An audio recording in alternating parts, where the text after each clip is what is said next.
So, hello guys, welcome back to my channel, Mondays with Elijah. And for tonight's episode, grabe, I'm excited to talk about another topic, our episode number 4. Grabe, naka-episode number 4 na ako.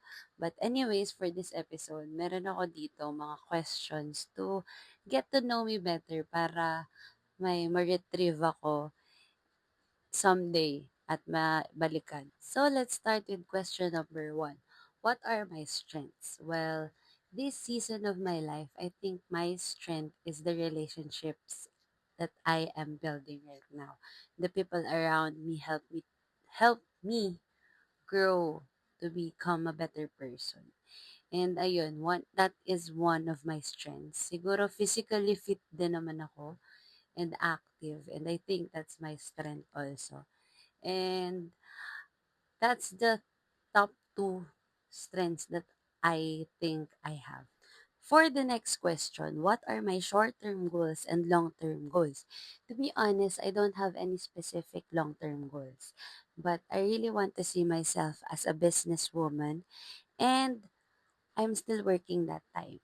Siguro mga 5 to 10 years in the future, gusto ko ganun pa din ako.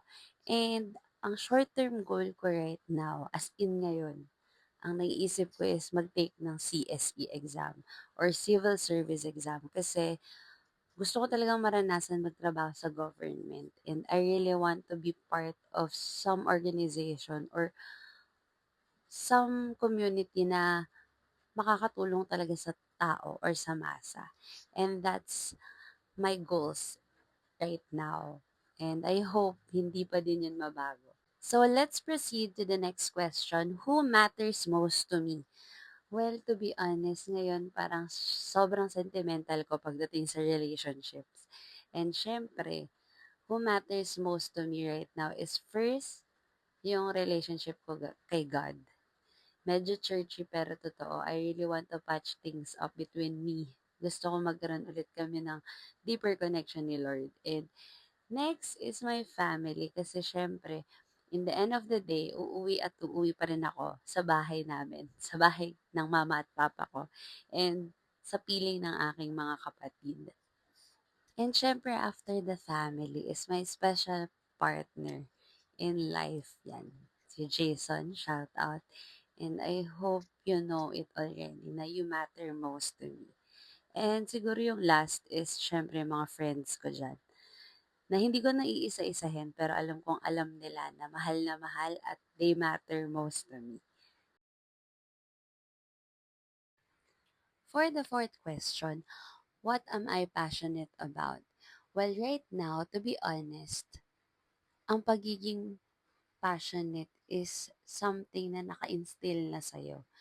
And I think I am passionate about doing good things to other people.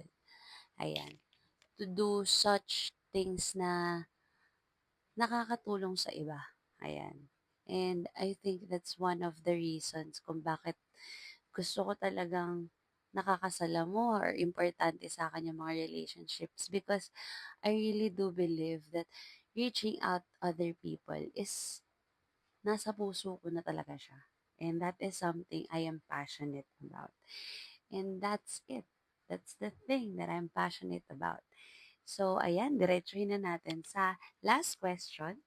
The fifth question, what am I grateful for? So, siguro, madami akong pinapasalamat kay Lord. And one of those are, well, puro ako ganito ngayon. That is the relationship talaga that I am or I have right now.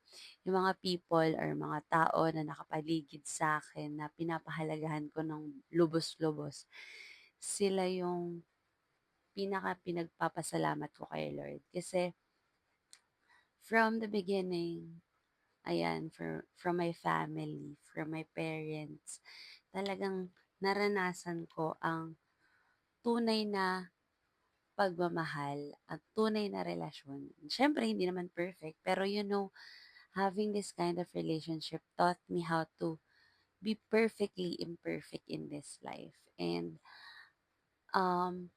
having these experiences It is really one of the finest things, and I'm grateful for it, for those things. Ayun, so I think that's it. There you have it, and that's all for this episode. Thank you for watching. Subscribe, syempre, and see you sa next video.